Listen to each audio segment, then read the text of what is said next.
Universidad y el día de hoy les vamos a presentar un tema que decidimos denominar maternidad tardía entre la realidad y el estigma, y a lo largo de la presentación vamos a entender un poco por qué, digamos, como de este subtítulo de la presentación, y entendiendo en primera instancia como el estigma, aquella atributo profundamente realmente desacreditador dentro de una sociedad o dentro de la interacción social. Agradecer de entrada a la doctora Gina, a la doctora Clara, de verdad fueron una motivación y un acompañamiento fundamental en todo el desarrollo de la presentación. De verdad que sí, y no, y de verdad una motivación muy grande pues para el desarrollo de la presentación. ¿De dónde nace realmente la motivación? Bajo el escenario clínico que nosotros tenemos, digamos, de la mayoría de nuestras pacientes que nos están llegando hoy en día, y además bajo el escenario de yo preguntarme como mujer, como ginecobstetra en un futuro, y probablemente bajo mi visión de pronto de todo mi desarrollo profesional, que en el momento en que yo tenga 35 años o más, 40 años o más, 45 más, y deseo reproductivo, nace una gran pregunta, y es, ¿me arriesgo o no me arriesgo? Resulta que estas niñas que hace unos años estaban casando y que hace unos años estábamos acompañando a Alejandra y a mí, en este caso, en su matrimonio, que somos las mayores pues del grupo, nos preguntamos constantemente eso, porque probablemente en nuestro desarrollo y en nuestra vida profesional seremos, si somos mamás de edad materna avanzada por encima de los 35 años. Para empezar a desarrollar un poquito la presentación, nos hicimos realmente muchas preguntas, y dentro de ellas la primera es, venga, ¿qué está pasando epidemiológicamente en Colombia con la mortalidad, no de las pacientes gestantes, sino de la población en general? Y resulta que al mirar estas cifras de mortalidad, dentro de las primeras 10 causas de muerte en Colombia, según las estadísticas del DANE, incluso para el año 2022, están las enfermedades isquémicas del corazón y las enfermedades cerebrovasculares. Cuando nos centramos netamente en la población femenina, nos encontramos que realmente esto se nos reduce más del 30%, casi el 30%, a enfermedades isquémicas del corazón y a enfermedades cerebrovasculares. Es así como, pues digamos, como que analizando un poco la epidemiología global de lo que sucede en la población inicial, nacen ciertas preguntas para desarrollar a lo largo de la maternidad tardía, porque probablemente entre más edad yo tenga, pues más riesgo de presentar estas complicaciones y la mortalidad por estas causas.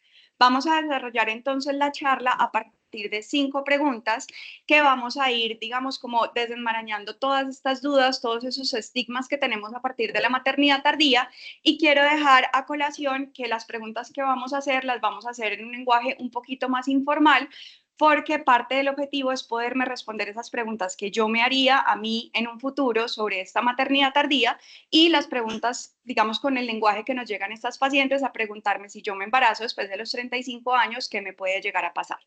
La primera pregunta, y teniendo en cuenta la epidemiología que vimos al principio, es entender un poco el comportamiento epidemiológico del embarazo en edades gestacionales tardías. Resulta que cuando uno mira las estadísticas del DANE, se encuentra con unas cifras bastante importantes y bastante llamativas, y en la razón de mortalidad materna, según los grupos de edad, al año 2022, miren que a partir de los 35 años es donde se nos empieza a aumentar la mortalidad materna, principalmente a partir de los 40 años, con un pico bastante marcado más o menos en los últimos 3 años. Cuando evaluamos un poco las causas, sigue siendo la mortalidad materna temprana la principal causa de mortalidad pues en nuestras gestantes, más que la mortalidad materna tardía, a pesar de que acá entramos un poco en la época del COVID. Realmente si nos fijamos pues en el comportamiento pues de la gráfica, sí, la mortalidad materna temprana siempre ha permanecido de forma superior a la mortalidad materna tardía. Y cuando nos centramos en las causas específicas de esa mortalidad, miren esto tan llamativo. Resulta que a partir del año 2020 aproximadamente nos ha subido un poco más la mortalidad a partir del año 2019 en relación a la preeclampsia y en relación a las enfermedades del sistema circulatorio. Como veíamos ahora, esto nos involucra la época del COVID, miren lo que pasó pues en este tiempo, pero igual digamos que siendo objetivos como con la mortalidad global que tenemos, realmente el principal impacto lo tenemos hacia las enfermedades del sistema circulatorio. ¿Qué pasa entonces con la natalidad? Que es otra de las cifras como un poquito alarmantes y un poquito, digamos, llamativas que tenemos en nuestra población, y resulta que la tasa de natalidad ha disminuido dramáticamente en los últimos 4 años. siendo incluso, nos ha disminuido casi un 14% de lo que teníamos al año 2020 a hoy, al año 2024. Y cuando evaluamos un poco por qué se nos ha disminuido esta tasa de natalidad y respecto a los grupos de edad, nos encontramos con esto. Resulta que si nos fijamos acá, nuestra población joven de 25, 29, 30 y 34 años, si vemos realmente la natalidad se ha permanecido como muy estable en este grupo de edad, pero miren, y quiero que nos centremos acá en esta línea azul y en esta línea negra, lo que ha pasado con la población mayor. Las pacientes de 40 a 44 años se nos están embarazando cada vez más y las pacientes de 35 a 39 años se nos están embarazando cada vez más. Incluso el año 2020 viene realmente en ascenso este embarazo después de los 35 años. Otra de las preguntas que uno se hace cuando evalúa esto es, listo, se nos están embarazando más por encima de los 35 años. La pregunta es ¿por qué? La literatura realmente es bastante contundente en casi todas las sociedades y realmente parte de las causas que nos explican esto es que las mujeres hoy en día están muy preparadas, digamos, como en su parte educativa, a desarrollarse profesionalmente, a desarrollarse económicamente, a cumplir como con todos sus proyectos realmente de lo que tienen a nivel personal y profesional, incluso desde la parte de su desarrollo espiritual y están postergando un poco más la maternidad, al igual que las familias que realmente están buscando prepararse todavía más, tener los mejores sustentos económicos y el mejor desarrollo, digamos, de su parte económica y profesional a nivel familiar para poder brindarles mejores oportunidades a los niños. Y sin dejar de lado claramente el hecho de tener en cuenta pues la población que digamos tiene embarazos por otros medios, pero que estamos con familias claramente de conformación pues de géneros iguales. Acá entra muy en claro todo el proceso y en la maternidad tardía de técnicas de reproducción asistida y fertilización in vitro. Sin embargo, quiero dejar acá a colación que no vamos a tocar durante la charla nada que tenga que ver con fertilización in vitro ni con técnicas de reproducción asistida. Esto es un tema completamente aparte, es un tema global muy amplio y realmente acá el objetivo es poder evaluar qué pasa con esa materna por encima de los 35 años que se nos embaraza de forma espontánea y toda la literatura soportada como criterios de exclusión tiene todo lo que ha sido pues en relación a terapias de reproducción asistida. Siguiendo entonces con nuestras preguntas, la segunda pregunta que me hago y entrando más en un lenguaje un poco más informal y hacia las preguntas personales es ¿por qué embarazarme después de los 35 años podría realmente significar un riesgo para mi salud? Resulta que al momento de evaluar la literatura, nos encontramos con las sociedades más comunes que nosotros tenemos de base para el desarrollo pues de nuestra carrera y en la parte pues de ginecobstetricia y la Sociedad Americana de Ginecología y Obstetricia y la Sociedad de Medicina Materno-Fetal tienen unas publicaciones y unos boletines muy bonitos sobre esas diferencias únicas en la atención de mujeres mayores de 35 años y todos los cuidados que debemos tener durante el embarazo. La primera pregunta que debemos resolver es ¿por qué 35 años se consideró como el umbral de edad materna avanzada? Resulta que esto viene en relación no solamente a que claramente nos disminuye y nos impacta mucho en la fertilidad y en la calidad ovocitaria después de los 35 años, sino que hay una preocupación creciente sobre estos riesgos y anomalías cromosómicas que se nos están aumentando exponencialmente a medida que aumenta la edad materna. Es así como de los diferentes estudios, ellos encontraron que 35 años era la edad en la que se realizaba la asociación significativa entre anomalías cromosómicas y posibles malformaciones congénitas en niños nacidos de madres de esta edad. Además de eso, se preocuparon por otros riesgos y dentro de ellos vamos a encontrar que evalúan los riesgos de enfermedades crónicas como la diabetes, de enfermedades, perdón, en el embarazo, como la diabetes gestacional, como los trastornos hipertensivos del embarazo, principalmente la preeclampsia, y como complicaciones de la parte fetal, principalmente parto pretérmino y algunas restricciones del crecimiento, como lo vamos a ver. Si nos fijamos acá, en esta tabla realmente es a partir de los 35 y 40 años de edad donde el impacto del riesgo de anomalías cromosómicas empieza a crecer de forma bastante exponencial, principalmente a moderado y alto riesgo, pero como vemos acá hay unas cromosomopatías que se nos relacionan más con la edad que otras y principalmente vamos a hablar de las trisomías 13, 18 y 21. Si vemos realmente esta gráfica incluso del libro de la Sociedad de Medicina Materno-Fetal, acá nos encontramos que a medida que nos aumenta la edad materna, nos aumenta el riesgo de ciertas anomalías cromosómicas, principalmente de T21, T18 y T13, pero no todas se relacionan con la edad materna y eso es muy importante tenerlo claro y explicárselo a las mamás. La parte de otras triploidías y las monosomías, como el Turner, realmente no tienen relación con la edad materna. Y asimismo, con uno de los parámetros que nosotros medimos a nivel ecográfico, como la translucencia nucal, también tiene un aumento de forma exponencial a medida que aumenta la edad materna. Entonces, desenvolviendo un poco lo que nos dice cada una de las sociedades, ACOC tiene digamos, una estimación de los riesgos en el embarazo de una forma muy interesante porque no lo evalúa por grupos de 5 años de edad, a partir de los 35 a 39, 40 a 44, 45 a 49 y mayor de 50 años. ¿Qué pasa realmente entonces y qué se estima respecto al riesgo de morbilidad relacionada con el embarazo?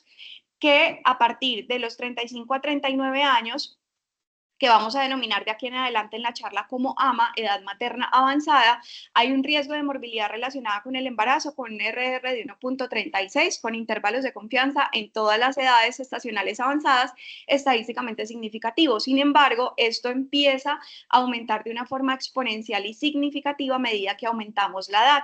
Miren qué pasa en el grupo de 40 a 44 años, que vamos a denominar BAMA, edad materna muy avanzada.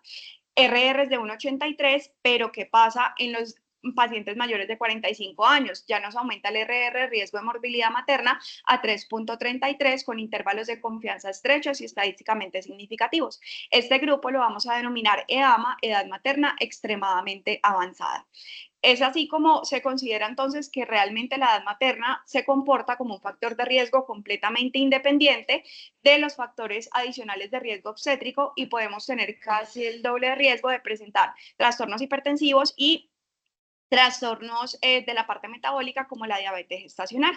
Entonces, evaluando cada uno de los principales riesgos maternos, nos vamos a encontrar que el hecho de yo tener una edad materna avanzada nos da más riesgo de gestación múltiple, dentro de ellos principalmente relacionado con las técnicas de reproducción asistida y fertilización in vitro. Como veíamos ahora, no es algo que vamos a tocar durante esta charla, pero es importante que lo tengamos en cuenta.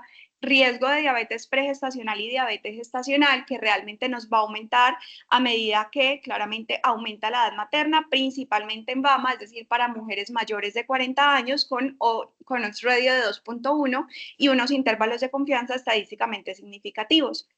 Riesgos de trastornos hipertensivos y preeclampsia, muy en relación y como lo vamos a ver más adelante, soportado con la literatura, con el aumento del daño endotelial con la edad, porque lo que se ha visto fisiológicamente es que a medida que aumenta la edad materna, tenemos una especie de envejecimiento vascular. Entonces hay más daño endotelial, más resistencia a toda esta parte pues, arterial y tenemos más riesgo de tener trastornos hipertensivos y preeclampsia. Dentro de ellos, riesgos principales desde AMA, es decir, desde 35 años de edad. Mayor riesgo de cesárea, que se nos aumenta el RR de forma pues un poco creciente a medida que nos aumenta la edad, principalmente en edades maternas extremadamente avanzadas, es decir, mayores de 45 años. Esto lo vamos a soportar más adelante y vamos a entender realmente por qué se estima que hay un mayor riesgo de cesárea. Y riesgo de mortalidad materna que puede ser hasta 7 veces más por encima de los 40 años versus mujeres menores de 25 años, más riesgo de patologías cardiovasculares, de shock obstétrico y de embolismo de líquido amniótico. Trajimos entonces 3 estudios principales que tienen un sustento pues bastante grande para todos estos riesgos maternos. Este primer estudio publicado en el año 2019 fue un estudio publicado en Brasil, una revisión sistemática y metaanálisis que buscó evaluar los resultados obstétricos y perinatales de gestaciones BAMA por encima de los 35 y 40 años a gestaciones no BAMA, es decir, pues de la población de 20 a 34 años. Realizaron un estudio entre el año 2006 y 2017 y como criterios de exclusión, soportando lo que les explicábamos al principio, se excluyeron todas las mujeres sometidas a cualquier técnica de reproducción asistida y aquellas mujeres en las que solo se evaluaba pues el riesgo genético. Cuando evaluamos realmente los resultados nos encontramos de forma muy significativa un impacto de mayor riesgo de hipertensión gestacional en este caso, por encima de los 40 años, como vemos acá, con unos estudios que realmente tienen una homogeneidad bastante importante y con odds ratio estadísticamente significativos. Para el parto pretérmino tenemos un poco más de heterogeneidad en los estudios, pero el odds ratio final realmente también nos da un valor estadísticamente significativo por encima de los 40 años principalmente. Y para la mortalidad perinatal, como vemos acá, realmente la heterogeneidad de los estudios es un poco más amplia y es uno de los debates grandes que tenemos en la literatura si realmente nos puede aumentar o no el riesgo de mortalidad perinatal. Y esto lo vamos a soportar a los siguientes metaanálisis que se han publicado pues después del año 2019. ¿A qué llegan a la conclusión? Ellos primero, que las tasas más altas de muerte fetal en mujeres mayores realmente son un hallazgo común en la mayoría de los estudios, independientemente de la paridad, y que esto lo tenemos que relacionar con dos factores importantes. La parte fisiológica, como lo habíamos hablado ahora, del envejecimiento vascular y la mala perfusión placentaria, y ojo con el índice de masa corporal, porque también tiene un impacto muy significativo en estos desenlaces. Desafortunadamente, desde este estudio se empieza a plantear que el hecho de que las mamás de pronto tengan un mejor desarrollo social, un mejor desarrollo educativo y mejor soporte en todo su proceso, pues la edad no se las va a quitar nadie. Y desafortunadamente el hecho de yo seguir teniendo más de 35 años significa un riesgo por más desarrollo profesional y por más, digamos, como soporte educacional que yo pueda tener en mi atención de salud. Evaluando un poco qué pasa con esas mujeres mayores de 35 años y el impacto en diabetes, tenemos este estudio de cohortes publicado en el año 2020 que de una forma muy interesante logró evaluar estos grupos para los resultados tanto neonatales como obstétricos en tres modelos. Este modelo número 1 es el modelo no ajustado, el modelo 2 fue solamente ajustado por edad materna y por el género del recién nacido, el sexo, perdón, del recién nacido, y el modelo 3, que es donde nos vamos a centrar, ya se ajustó por la edad materna, por la etnicidad, por el índice de masa corporal, por el patrón social educacional de las mujeres y por el número de controles prenatales y antecedentes obstétricos. Realmente a que llegan a conclusión teniendo en cuenta para la diabetes incluso ajustes por índices de masa corporal, que el hecho de yo tener más de 35 años puede significar un riesgo neonatal de requerimientos de ventilación mecánica asistida, de requerimientos de atención en unidad de cuidado intensivo y de Apgar bajo menor de 7 a los 5 minutos. Cuando evaluamos los resultados desde la parte obstétrica, nos encontramos que principalmente hay un impacto en la admisión de cuidado intensivo que vayan a requerir estas mujeres por todas las posibles complicaciones. Este siguiente estudio es una revisión sistemática y metaanálisis mucho más reciente del año 2023 que nos buscó evaluar las tendencias de los resultados en el embarazo por encima de los 45 años. Ellos nos evaluaron como resultado primario qué pasa con estas pacientes respecto al parto por cesárea y el parto asistido y como resultados secundarios el riesgo de preeclampsia, diabetes gestacional, de placenta previa, desprendimiento de placenta, hemorragia posparto y parto prematuro, que se evidenció que en efecto tenemos más riesgo con otros radios estadísticamente significativos para preeclampsia principalmente, para diabetes gestacional y en este estudio se documentó para placenta previa también. Sin embargo, voy a dejar en salvedad porque lo siguiente que vamos a hablar no es consistente en los resultados ni de hemorragia posparto ni de placenta previa, principalmente es por las complicaciones de la parte circulatoria, por preeclampsia, por diabetes, requerimiento de unidad de cuidado intensivo. Y en cuanto al parto por cesárea, si vemos acá esta estadística, se vuelve muy interesante porque realmente hay un riesgo avanzado con unos radios realmente elevados de 2,87 con intervalos de confianza estrechos, pero que nos dicen que el riesgo de cesárea es principalmente por cesárea electiva. Cuando vemos el riesgo por cesárea emergente y por parto instrumentado, no nos demuestra que haya una superioridad de riesgo por encima de los 35 años. ¿Por qué? Porque tenemos hoy en día lo que pues sabemos que se conoce como la cesárea por decisión materna. Y en la medida que aumenta pues la edad materna, tenemos mucho más riesgo pues de que estas mujeres en algún momento nos digan, no, yo no quiero pujar, quiero hacer mi parto por cesárea. Y para soportar un poco más esta evidencia, trajimos este estudio de cohorte que si bien no es como tan reciente, sí es un estudio con unos resultados estadísticos bastante contundentes que dentro de ellos evaluaron el resultado de cada modo de parto por separado en cada grupo de edad. Además de ello, claramente, todos los resultados neonatales que hemos mencionado anteriormente y los resultados de muerte de la parte materna, desde la muerte materna, desprendimiento de placenta y hemorragia postparto. ¿Qué se encontró? Si vemos acá en esta estadística, efectivamente el impacto principal es para cesárea electiva. cuando evaluamos el modo de parto de la parte espontánea, del parto vaginal instrumentado, no hay realmente diferencias estadísticamente significativas. Es decir, que no es que le vamos a explicar, tiene usted más riesgo de terminar una cesárea. Realmente, como vamos a ver ahora, parte de las recomendaciones es que ojalá fuera un parto vaginal, pero hay que respetar claramente pues la cesárea pues por decisión materna. Y en cuanto a los riesgos neonatales, tenemos mayor riesgo de muerte fetal, mayor riesgo de Apgar menor de 7 a los 5 minutos y mayor riesgo de requerimiento de cuidado intensivo. Si vemos realmente acá, no son riesgos tan fuertes respecto a los resultados maternos para hemorragia posparto y para desprendimientos de placenta.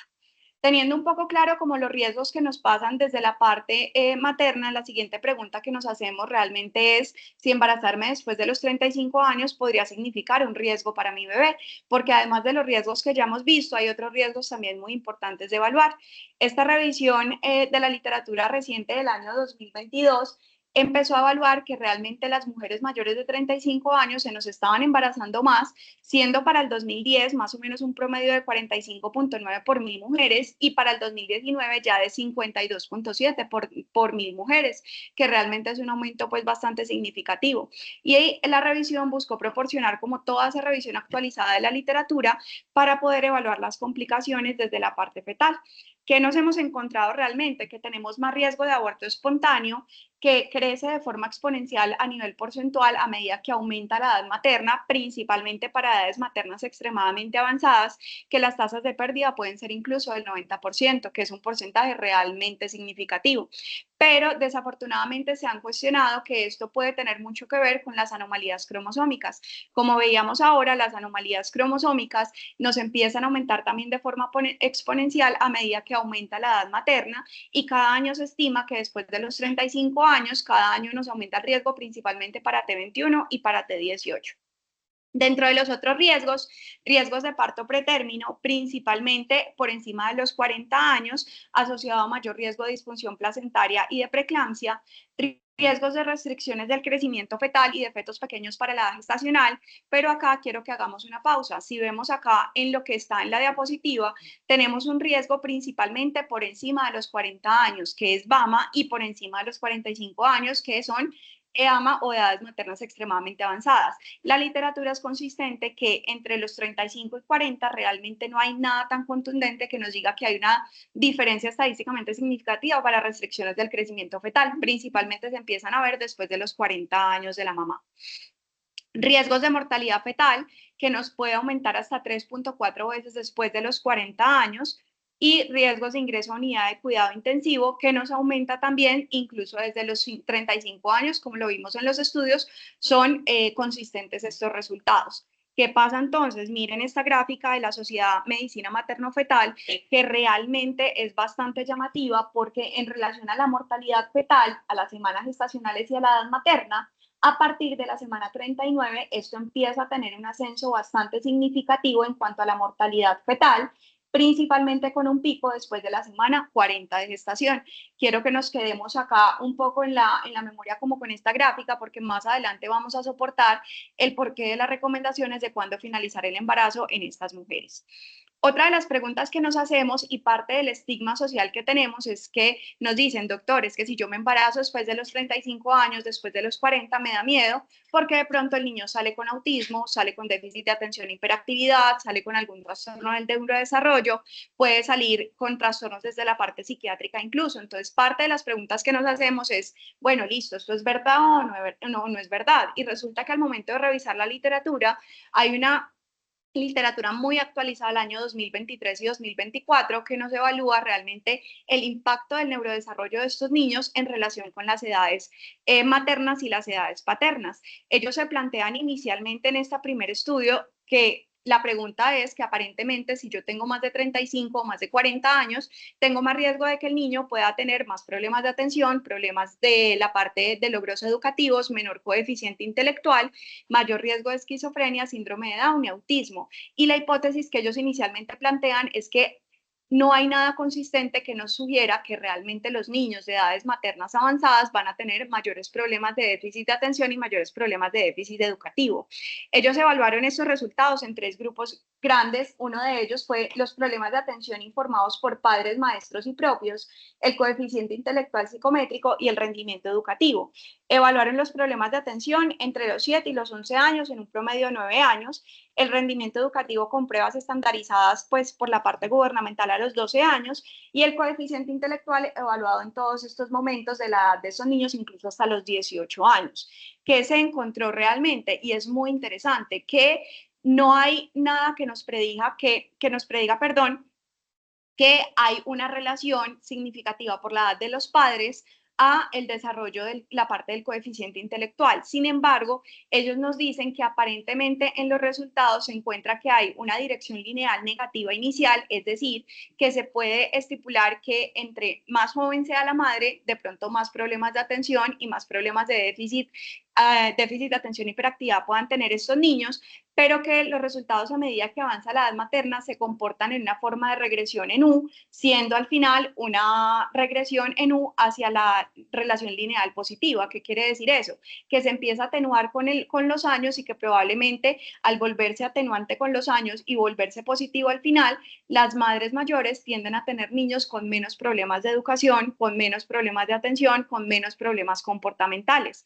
Cuando hablamos del coeficiente intelectual pasa aparentemente lo mismo, y es que para la edad de los padres, el coeficiente intelectual y el rendimiento educativo, la relación lineal incluso fue positiva, y ellos hablan que hay una especie de relación atenante cuadrática positiva. ¿Eso qué quiere decir desde la parte del neurodesarrollo?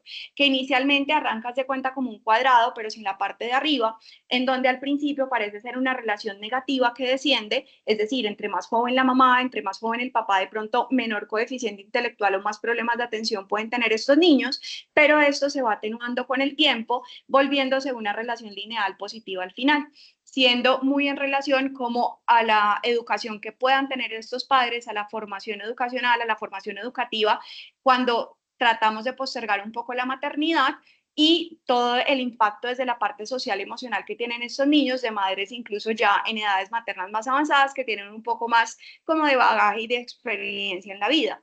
Cuando lo evalúan por el género del niño, realmente se pierde como la asociación principal con los padres y queda la relación positiva principalmente es con la edad materna. ¿Por qué? Porque se garantiza, y como vemos ahora, que hay mayor soporte aparentemente de la mamá, eso es lo que aparentemente nos muestran los estudios, más incluso que del papá, en ese sentido desde el impacto de la parte del desarrollo social y desde la parte del desarrollo educacional. Y con el rendimiento educativo pasa realmente lo mismo. Los estudios de cohortes relacionaron pues que hay una relación igual cuadrática de la edad de los padres con el rendimiento educativo de los niños y que principalmente se mantiene una relación lineal positiva es con la edad materna. Muy interesante, ¿cierto? Porque uno dice, pero entonces, ¿qué? O sea, ¿nacen más inteligentes? Pues no, tampoco es así. Resulta que al momento de evaluar un poco qué pasa con el comportamiento desde la parte de la sociedad, hay unos estudios muy bonitos de estudios de cohortes que nos evalúan que aparentemente este rendimiento educativo, este coeficiente intelectual y esta parte del neurodesarrollo de los niños puede cambiar realmente con el tiempo. Y cuando uno lo evalúa con el tiempo y lo ajusta por variables, la cosa es diferente. Resulta que ellos evaluaron 3 estudios de cohortes de nacimientos desde el 58, desde el 70 y desde el 2000 en adelante. ¿Qué encontraron? Y quiero que nos centremos realmente ahora. Ellos evaluaron toda la capacidad cognitiva de los niños a los 10 y 11 años de edad. Y acá tenemos 3 resultados muy importantes y quiero que nos centremos. Este es el panel A, después vamos a tener el panel B y el panel C. Este panel A es un panel netamente ajustado por el sexo pues, del niño pues, nacido y la cantidad de partos que haya tenido esa mamá. Resulta que si evaluamos incluso esta gráfica inicial, uno dice, no, madre, pues después del año 2000, estos niños definitivamente tienen mucho más coeficiente intelectual o mucho más desarrollo cognitivo, pero resulta que a medida que aumentaba la edad materna en los años 58 y los años 70, dicen, no, pues entre más edad materna tengan estas mamás anteriormente, pues peor les iba a los niños. Resulta que ahí entra la pregunta y es ¿por qué? Cuando vemos por qué esto está ajustado solamente por el número de nacimientos, anteriormente las familias eran supremamente numerosas. Las familias tenían 8, 10, 12 hijos, nuestras abuelas o tatarabuelas tenían 10, 12, 15 hijos, que se estima que anteriormente esta era como la causa principal de que estos niños de pronto no tuvieran el mejor rendimiento educativo porque los primeros niños que nacían tenían mayores accesos a los recursos que tenían los papás, pero a medida que nos aumentaba el niño, ya el quinto, el sexto, el séptimo, reciclaba. Entonces ya reciclaba lo que dejaban los otros, ya reciclaba, no sé, libros de colegios, de la parte de la ropa, reciclaba todo y desafortunadamente no tenía más acceso a la salud. Cuando empezamos a ajustar esto en el panel B, por el número, por el orden de nacimiento, miren que la cosa nos empieza a cambiar, porque si ya yo empiezo a evaluar el niño que nació de primero, de segundo, de tercero y que no fue el último de pronto de esa familia, miren qué pasa con la gráfica y se empieza a volver mucho más pareja. Es decir, que ya parece que no hay tanta diferencia del hecho de que los niños sean con mejor desarrollo cognitivo a medida que nos aumenta la edad materna. Y cuando ajustamos en el panel C, ya el desarrollo social de las mamás y de las familias, el desarrollo social de la mamá, del papá, los hábitos educacionales y todos los factores sociodemográficos, incluyendo todos los cuidados de la atención del embarazo y los antecedentes prenatales, ¿qué pasa? La gráfica se nos vuelve supremamente pareja. Es decir, que realmente sí es consistente el resultado en que tenemos que evaluar y ajustar todas estas variables y toda la heterogeneidad que pueda haber y los cambios que pueda haber a lo largo del tiempo y que hay que explicarle a nuestras mamás que el hecho de yo tener más de 35 años no significa ni que el niño me vaya a nacer con menor déficit cognitivo, pero tampoco me van a hacer brillante, porque realmente esto claramente pues nos varía dependiendo pues de cada una de estas variables sociodemográficas. Bueno, esto es exactamente lo mismo. La siguiente pregunta que nos vamos a hacer y entrando ya hacia la parte final de la charla es, listo, hay riesgos maternos, hay riesgos fetales, ¿qué vamos a hacer? ¿Cómo vamos a cuidar realmente a esta embarazada mayor de 35 años? Porque es que aquí es donde entra nuestro papel como ginecobstetras. Y para empezar a cuidarlas hay que identificar los factores de riesgo. Recordemos muy bien toda esta tabla de los factores de riesgo para preeclampsia y recordar que el hecho de yo ya tener 35 años o más, principalmente 40 años o más, la edad se comporta como un factor de riesgo moderado solamente el hecho de yo tener más de 35 y 40 años para preeclampsia. Cuando evaluamos un poco las sociedades, ellos nos hacen las recomendaciones desde el cuidado anteparto y vamos a empezar a evaluar cada una de estas recomendaciones. A grosso modo, siempre por favor explicar todos los riesgos que podemos tener en el embarazo, todos los riesgos de la parte materna y fetal, todas las asesorías de la parte preconcepcional y de la detección genética y medidas preventivas como la aspirina. Nos encontramos entonces con la primera recomendación y ellos nos dicen, dado que estas embarazadas por encima de los 35 años tienen más riesgo de partos gemelares y tienen más riesgo de embarazo gemelar, es supremamente fundamental detectarlas a tiempo desde la parte preconcepcional y si detectamos un embarazo gemelar, que en el primer trimestre tengamos una ecografía, porque es fundamental poder datar bien la amnionicidad y la corionicidad, porque si le sumamos 45 años y un monoví, la cosa se nos empieza a complicar. ¿Listo? Entonces, tenemos que tomar todas las medidas preventivas y poder actuar a tiempo. La segunda recomendación es toda la parte de los test genéticos, poder hacer una detección genética prenatal desde la parte del tamizaje ecográfico sumado a la parte del test de ADN fetal en sangre materna y tener en cuenta los test diagnósticos claramente invasivos si son indicados. ¿Por qué me voy a detener acá? Porque resulta que vamos a resaltar la importancia de esta bioquímica en el suero en el primer trimestre. Recuerden que la beta y la papa son dos hormonas que medimos en el primer trimestre para estimar este tamizaje genético y que en condiciones normales la beta va a tender a disminuir a medida que aumenta el embarazo, mientras que la papa va a tender a aumentar. Cuando tenemos anomalías cromosómicas como la trisomía 21, se nos comporta completamente a la inversa. La beta tiende a aumentar a medida que aumenta el embarazo, a medida que aumenta el embarazo y la papa tiende a disminuir. Y es realmente el comportamiento de estas hormonas lo que nos va a hacer el factor diferencial sumado obviamente a todos los factores pues per se inherentes a la paciente frente al riesgo genético. Tengamos en cuenta que la trisomía 13 y 18, por conocimiento, la beta y la papa van a estar ambas disminuidas.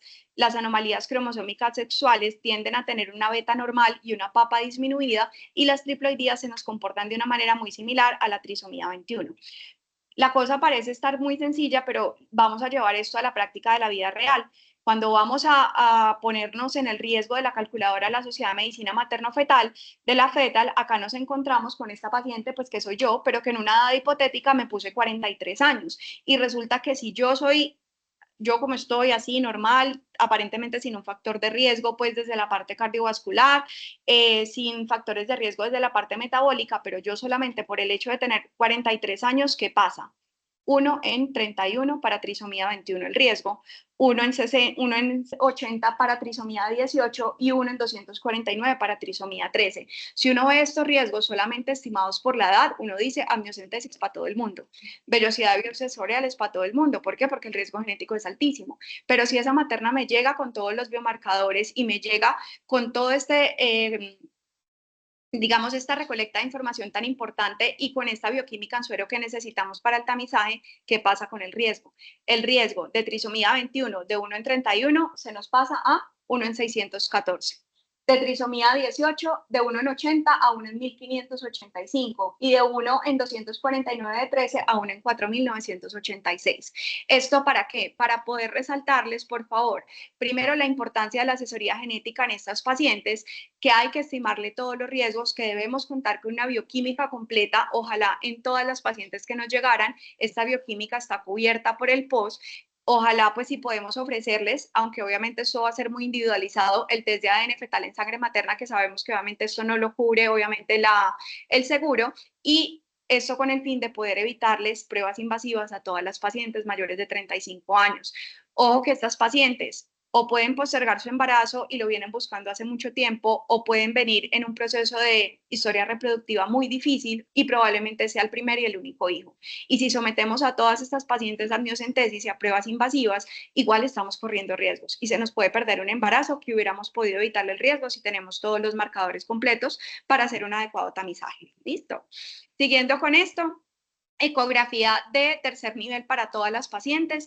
Esto es independientemente de que tengan más o menos de 35 años, sin embargo, la importancia por encima de los 35 años, como en todo, es poder detectar todos los marcadores blandos de eneuploidías y poderlo pues claramente estimar.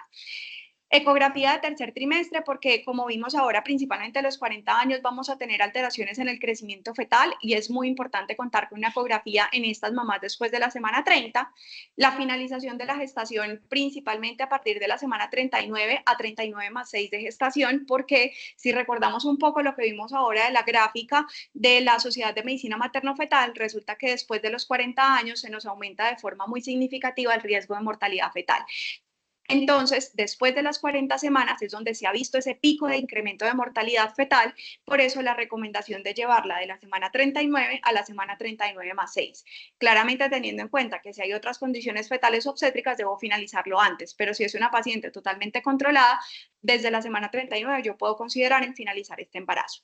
Y respecto a la vía de finalización del parto, no hay nada que nos sugiera que el hecho de yo tener 35 años o más es una indicación per se de cesárea. Incluso la recomendación es el parto vaginal. Obviamente tenemos que tener en cuenta todas estas cifras que vimos anteriormente y que se nos ha aumentado principalmente por la cesárea electiva. Y el hecho de yo llevar estas maternas mayores de 35 y 40 años a cesárea nos puede indicar que tengo mayor riesgo de hacer hemorragia durante la cesárea y que esa hemorragia termine en una histerectomía, requerimientos de unidades de cuidado intensivo y requerimientos de complicaciones cardiovasculares que nos pueden llevar a una mortalidad materna. Entonces no vamos simplemente a llevarlas sin alguna indicación obstétrica. Obviamente si hay una decisión materna tenemos que respetarla, pero explicando todos los riesgos que podemos tener. Y dentro de las medidas preventivas vamos a hablar de 3 principalmente. Primero, el uso de aspirina.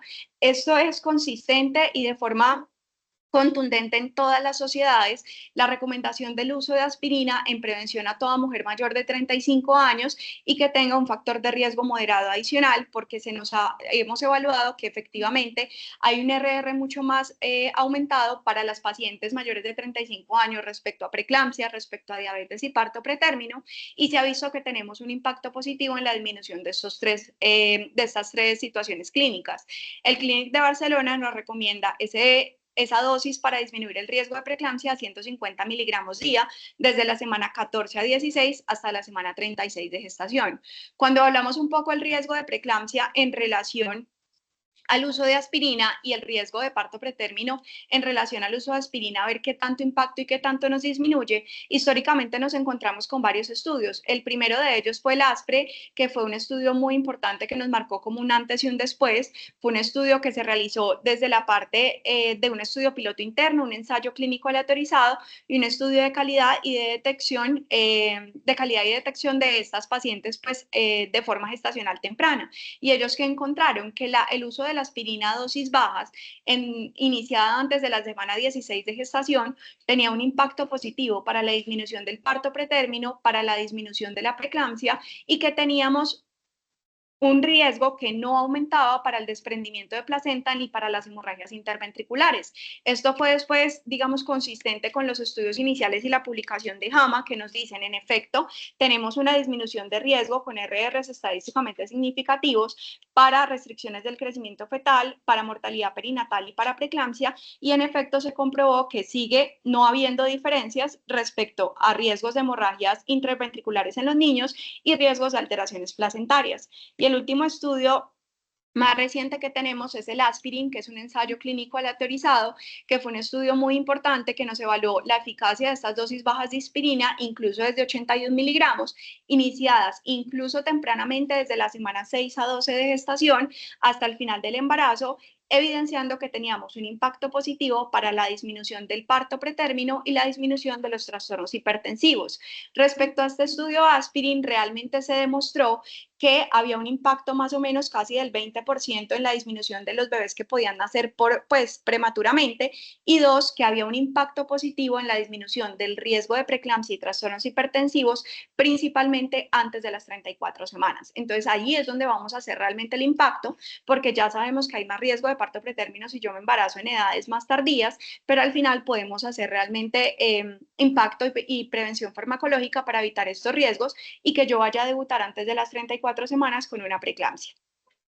Otras de las preguntas que nos hacemos es respecto a la diabetes, ¿realmente hay algo diferente o no por encima de los 35 años? Y realmente la evidencia no nos muestra nada hasta el momento que nos diga por encima de los 35 años para la prevención de diabetes gestacional, haga esto. No, las evidencias siguen siendo realmente muy consistentes con lo que conocemos para nuestra población de edad joven, pero sí se considera que el factor de riesgo de la edad, al ser un factor de riesgo no modificable, sí significa tener mayor riesgo de diabetes gestacional, que desafortunadamente no hay una claridad contundente sobre en qué momento de la edad materna nos aumenta el riesgo, porque acá hay que tener en cuenta un montón de variables, desde la parte de la etnicidad, desde la parte genética y desde la parte epigenética, y que se vuelve fundamental en qué estado pregestacional está esta paciente respecto a su peso, qué tanta actividad física hace, qué tanta calidad alimentaria tiene, porque esto realmente nos va a impactar positivo o negativamente respecto a la evolución del embarazo.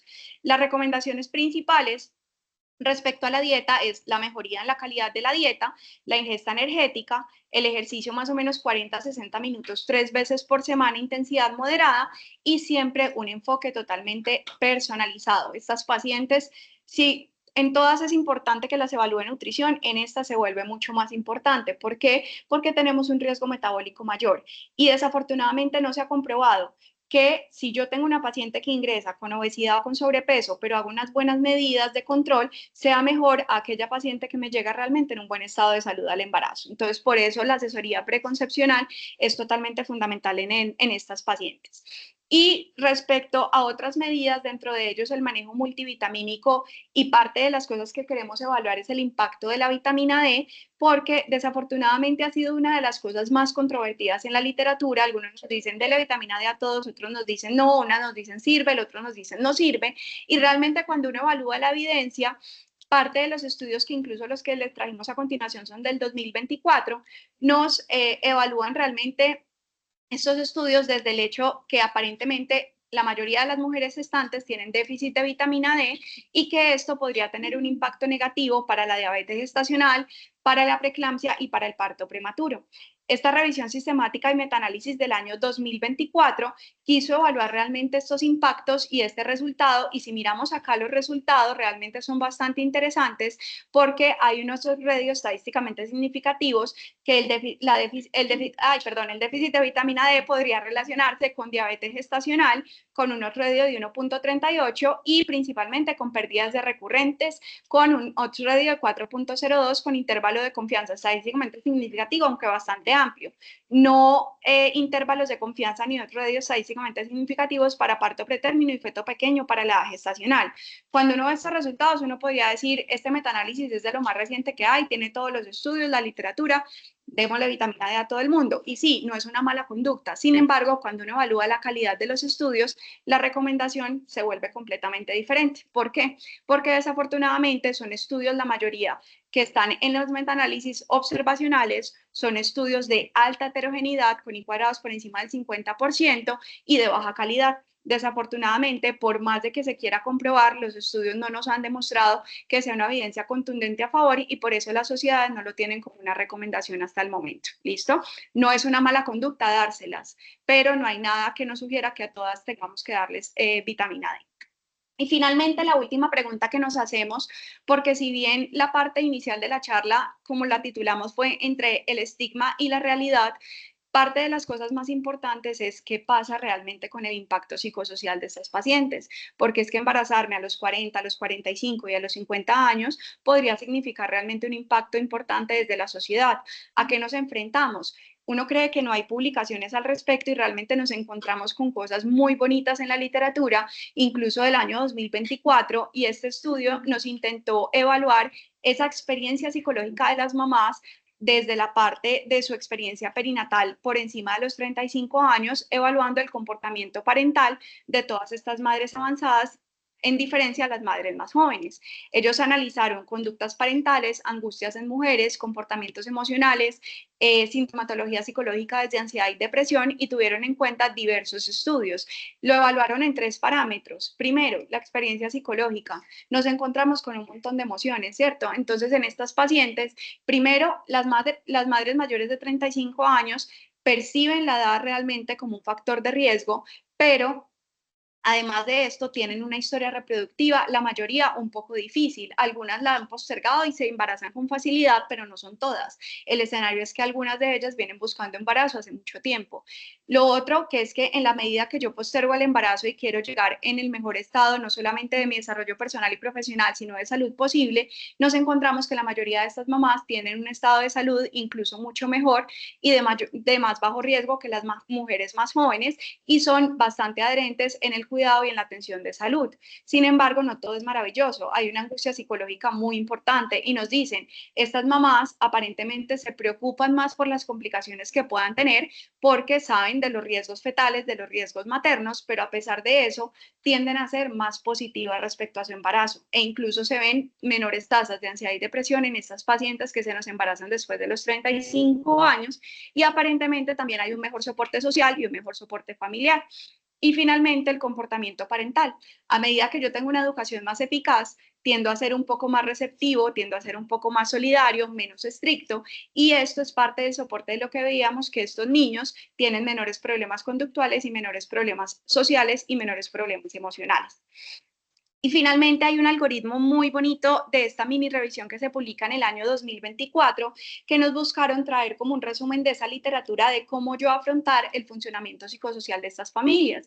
Entonces resulta que al momento de yo querer evaluar los resultados psicosociales de la paternidad tardía en la infancia, primero me tengo que preguntar sobre la calidad de la relación, y al momento de evaluarla, aparentemente las mujeres mayores tienen una interacción mucho más positiva con los niños. Desafortunadamente, queda sobre la duda porque hay una información muy limitada de la interacción de los padres. Todos los estudios, como vimos, incluso desde la parte del neurodesarrollo, son consistentes es con la mamá. No sabemos realmente, hay muchas variables allí respecto al papá, si está presente o no está presente en todos los momentos.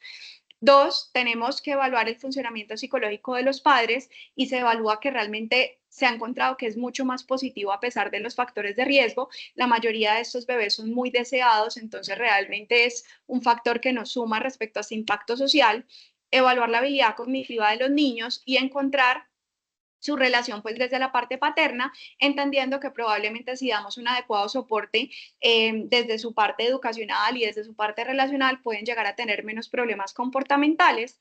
Y finalmente, tener en cuenta, por favor, los factores de inclusión, que tenemos familias conformadas por población claramente LGTBI. Hoy en día estamos con familias que estamos con conformación de personas pues del mismo género. ¿Listo? Para terminar y en conclusión de la charla, así como evaluamos la charla a partir de 5 preguntas, vamos a finalizarla a partir de 5 puntos claves para el futuro obstétrico. Y es que le voy a decir a estas chinas que en algún momento se preguntaron qué van a hacer en un futuro si yo me embarazo después de los 35 años, qué me voy a decir a mí. María Andrea, te puedes embarazar tranquilamente después de los 35 años o María Andrea, tienes que tener en cuenta ciertos riesgos y qué conductas voy a tomar. Primero, explicar que puedo tener una gestación después de los 35 años con una adecuada asesoría preconcepcional y esto me incluye toda la asesoría genética y toda la evaluación de los factores de riesgo. Segundo, que debo tener en cuenta que no todo es gloria y que desafortunadamente por mi edad avanzada tengo riesgos principalmente de preeclampsia, de diabetes gestacional, de parto pretérmino, que el niño nazca con un bajo Apgar y requiera unidad de cuidado intensivo, pero no todo es tan oscuro, porque tengo estrategias para poder prevenir algunas de estas complicaciones y disminuir tanto el riesgo para mí como para mi futuro bebé. Y lo más importante, ojo con esto, la adecuada herencia y el seguimiento de estas pacientes. Si yo capto a esta paciente y se embaraza, la debo seguir de una forma muy juiciosa todo el embarazo, porque nuestro papel como ginecobstetras es poder hacer un adecuado acompañamiento en la prevención de estas complicaciones y en la detección temprana de las mismas. Cuarto, que debo entender que el hecho de embarazarme después de los 35 años no significa que mi bebé va a nacer con problemas del neurodesarrollo, quitando claramente todo el riesgo genético que tenemos. No significa que vayamos a tener niños con problemas comportamentales y de atención, como vimos la evidencia, no hay nada que lo soporte y esto es muy importante explicárselo a las pacientes.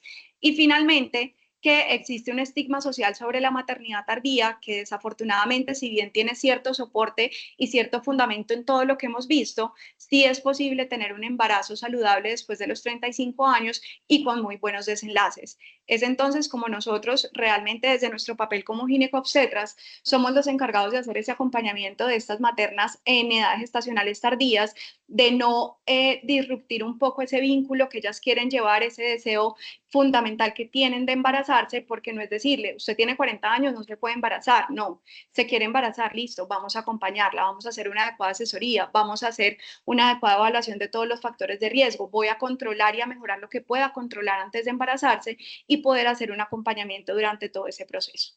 Muchas gracias.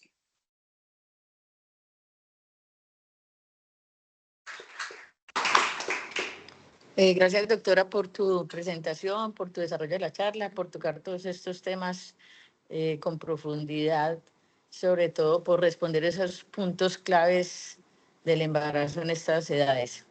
Quiero darle la palabra a las doctoras Clara y a la doctora Gina, que fueron sus asesoras, para los comentarios que quieran aportarnos al grupo de trabajo.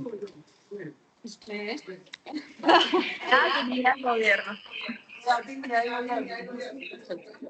yo quiero decir, antes de dar unos comentarios. El primero, felicitar. Profe, perdón, un segundo. ¿Lo apago? No.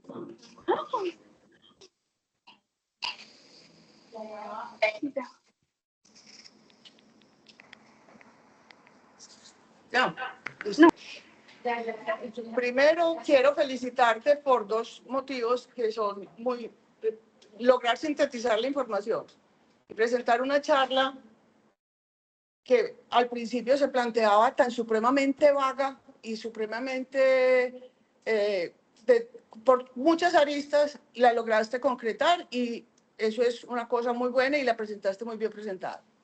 Segundo, hay dos asesoras que tienen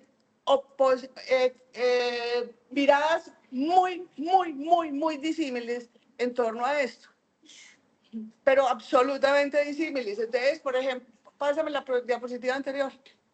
Ese último cuadrito, existe estigma sobre social,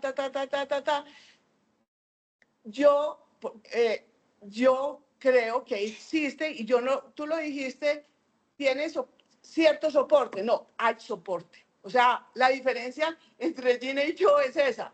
Hay soporte, cierto soporte que se puede manejar. Entonces, yo sigo insistiendo en lo mismo en relación, hay un soporte válido y que la edad, ese reloj biológico es... Y lo que sí podemos hacer y lo que tenemos que hacer, eso sí es una obligación y no es si lo quiero hacer, es señora, nos vamos a sentar a conversar, o mujer de edad avanzada si le quieres llamar, o cuchita o tal cosa. ¿Por qué? No le vayan a decir así porque es mal. No, y tampoco le digan de edad avanzada o muy avanzada, sino mujer que se quiere embarazar o mujer, ¿cierto?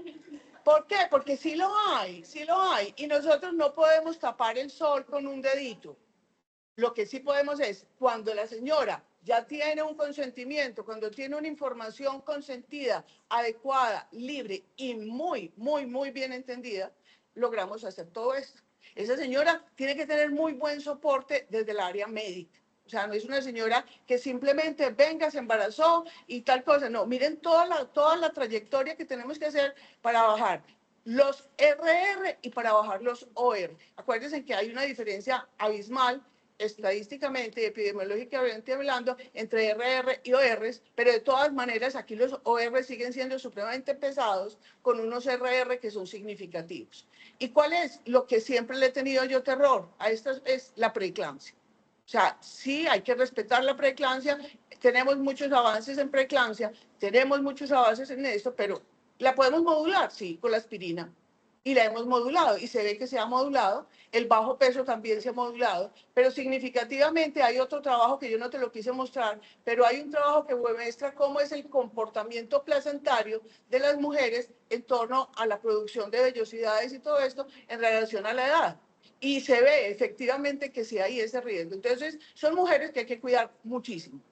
Y no es simplemente me embarazo, se embaraza y van, no, se queda aquí, la vamos a cuidar en un servicio de alto riesgo con todas las cosas a bordo. Y evaluémosle muy bien, evaluémosle ese soporte, contémosle ese soporte. Yo siempre me voy a acordar de una frase que dijo Juan Luis Giraldo aquí, que casi me hace morir de un infarto en el auditorio recién llegado de afuera, poniendo casos hipotéticos, puso, y Jane de 56 años, y a mí hasta ahí me llegó la charla cuando él empezó a hablar de fertilidad y todo eso.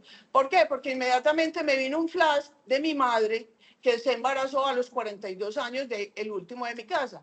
Y mi madre todo el tiempo del embarazo se pasó pensando en que le iba a nacer el muchachito, estamos hablando de hace más de muchos años, y que lo primero que le tenían que mostrar era la mano del muchachito para saber que no tenía mongolismo, y segundo, que ella no iba a ser tan efectiva como madre durante todo este tiempo. Tenía mucho soporte porque estábamos las hermanas mayores y todo, y mi mamá era una mujer intelectualmente muy hábil, y pues, pero como buena filósofa, ese era el estrés de ella. Y efectivamente siempre nos dijo una frase: a Pablo, que era mi hermana menor, lo vamos y le corresponden más cosas porque va a tener menos tiempo de mamá. Esas dos frases siempre los he tenido, y ese es el sesgo que yo tengo en torno al tema, porque sí es una realidad. Pero se puede trabajar, no se niega la posibilidad, tiene muchas ventajas. O sea, el hecho de yo tener ya una formación profesional, de hecho ya tener toda una madurez, me genera precisamente eso. Yo creo que el mayor efecto contribuidor en relación al neurodesarrollo de estos niños es precisamente las grandes habilidades que tiene la mamá como profesional en el momento en que ya tiene una decisión más consentida, mientras que el adolescente o la mujer más joven de pronto es más fly en sus cosas. Yo te felicito, creo que hiciste un excelente trabajo, contestaste las preguntas, me parece que la charla es muy dinámica, la charla, a pesar de que hay algunos momentos en que tiene mucha carga de información, la hiciste muy bien.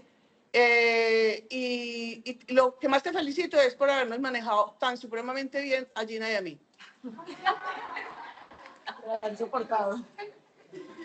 Gracias, doctora. Gracias, doctora Clara, por tus comentarios. Doctora Gina, la contraparte A. Claramente lo está diciendo la doctora.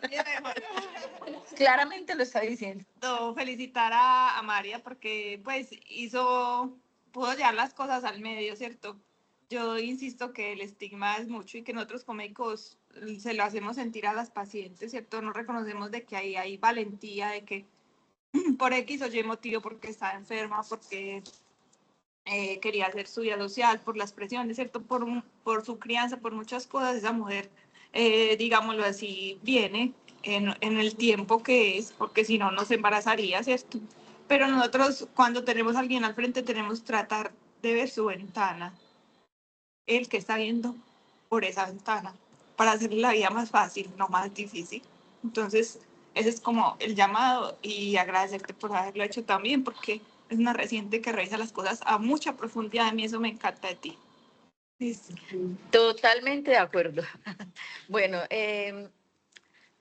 no podemos separar el tema de la fertilidad y no voy a hablar de fertilidad, pero realmente, como, no, y sobre todo porque me llamó la atención que la doctora decía, no vamos a hablar de fertilidad, pero tal cosa, tal otra, o sea, aunque uno no quiera, esto se mete en la fertilidad, pero obviamente es un pedacito de todo el mundo que nos acabaste de presentar y desglosar en la conferencia, sobre todo, vuelvo y te felicito como dije inicialmente, solucionaste unas preguntas muy específicas de una manera muy contundente.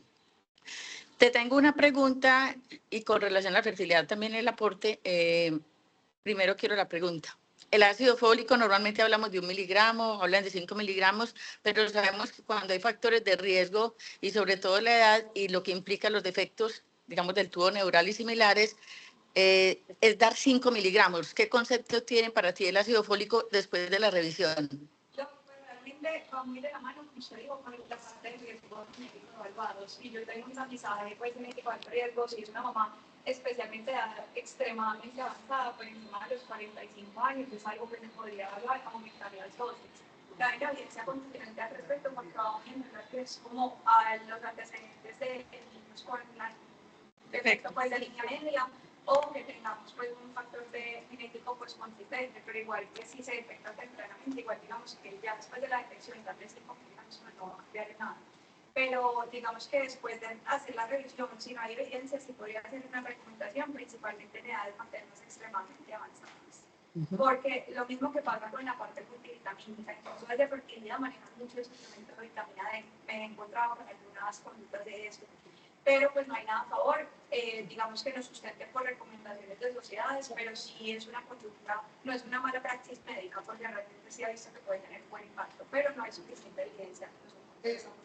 Al respecto del ácido fólico, acuérdense que el ácido fólico juegan dos factores independientes, que tienen un peso muy grande, la edad, y el otro que es innegable es los antecedentes de alteraciones de esquema neural o venir en ciertas áreas geográficas que ya están muy identificadas, en las cuales los contaminantes y los condicionantes ambientales tienen un efecto muy alto sobre eso. Entonces, es muy difícil sacar como factor de riesgo solo y decir, mire, si el ácido fólico según la edad, este es el peso. Es muy complicado.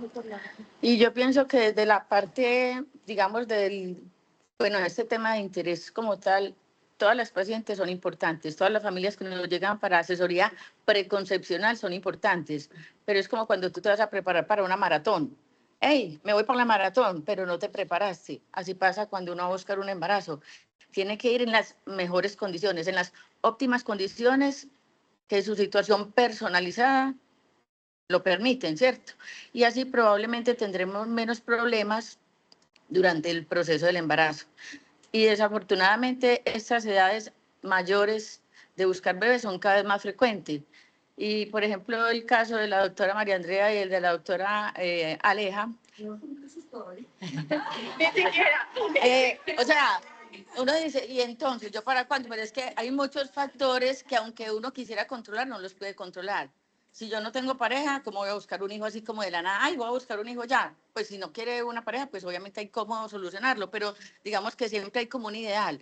Entonces tú quieres estudiar, tú quieres trabajar, tú quieres pasear, tú quieres tener con quién construir una familia y tener tu hijo. O sea, son tantos factores que aunque a veces uno quisiera tener un hijo, en un momento determinado no lo puede tener. Entonces toca cambiar las circunstancias y por eso la presentación es tan importante. Digamos, desde la parte de fertilidad que les estaba diciendo ahorita, pues tenemos la preservación de la fertilidad. Eso es un pedacito en este gigante mundo y no va a solucionar todo, pero de pronto va a ayudar a darle algo de tranquilidad a estas mujeres entre los 30 y 35 que todos los días nos llegan buscando un proceso de asesoría y que no es el momento, pero que si quieren, o que uno les hace una ecografía casualmente y encuentra una baja reserva ovárica y la encontramos con cierto grado de frecuencia. Hacemos la mulleriana y tenemos la mulleriana baja. Entonces, ¿tú cómo vas a dejar que esa persona que tienes al frente, que está confiando en ti, le dejes pasar su momento de su edad reproductiva si quiere verse como mamá en algún momento? Porque tú siempre en esa consulta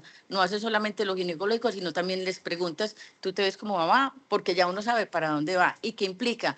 Y hace muchos años pasaba que ya llegaban a los 40 a buscar un embarazo, pero si ahorita nosotros sabemos lo que implica, ¿cierto? Llegar a los 40 en su primer embarazo y tenemos unas herramientas que nos apoyan, desafortunadamente tienen un costo, el sistema no los protege actualmente, aunque en otros países sí, pero se está trabajando en eso, pues si tú puedes preservar la fertilidad, digamos que podrías por lo menos disminuir uno de esos factores desde toda la parte genética que estás diciendo. Y pienso que se debe asesorar muy bien las parejas, se debe asesorar muy bien la mujer, debe estar acompañada, es importante con quién estoy, porque el ambiente también debe ser positivo. Y con todos esos tips adicionales que estás diciendo, pues si yo necesito utilizar el ácido fólico, lo utilizo de tantas condiciones dependiendo de esos factores de riesgo. Que necesito la aspirineta no de 80 ni de 100, sino que mejor 150. Vámonos con los 150. Y desde la semana 6, por supuesto, nosotros en fertilidad empieza el embarazo y arrancamos con la aspirineta. Y créanme que, pues obviamente sí tiene unos pacientes con hipertensión, con diabetes, pero sí se nota el cambio de la intervención y tenemos que apuntarle a eso, un peso saludable, una dieta adecuada, un acompañamiento psicosocial, o sea, como todo lo que hay de un ambiente positivo para que logremos que estas mamás que tuvieron la oportunidad de tener un hijo en unas edades diferentes, digámosla como diferentes, tengan, pues disfruten su embarazo y no con el temor, ni con miedo, ni con pánico, sino que se sientan acompañados y tengan un bebé en casa, pero tratando de disminuir al máximo o controlando las mejores variables que podamos tener, ¿cierto? Bueno, ¿alguna pregunta o comentario adicional? Doctora, felicitaciones por tu presentación nuevamente, muy claro todo. Muchas gracias a las doctoras. Una epidemiológica de la OMS en relación a fertilidad en el mundo.